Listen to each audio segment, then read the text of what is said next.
నయీం నేరాల్లో కీలక భాగస్వామి. ఇక చూడండి ఎవరు దిగిండయ్యా అంటే నయీం.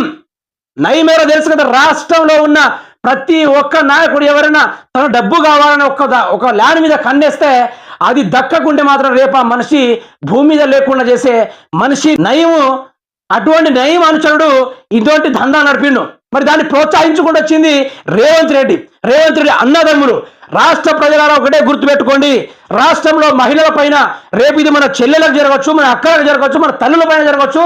ఇటువంటి సన్నాసి పాలన అంటే ప్రజలన్నాక మాకు రాలేదన్న దాని గురించి అడగడానికి స్వేచ్ఛ తెలంగాణ రాష్ట్రంలో రైట్ టు లీవ్ అని, దేశంలో రైట్ టు లీవ్ అని అంత గొప్ప అంబేద్కర్ రాజ్యాంగం రాసినప్పటికీ ఈ యొక్క సన్నాసి కాంగ్రెస్ పాలనలో ఈరోజు మహిళల పైన చేతులేసి వారిని ఇష్టానుసారంగా వారిని కొట్టడానికే ప్రయత్నం చేశారు. మానభంగాలకు కూడా పాల్పడడానికి ప్రయత్నించారట.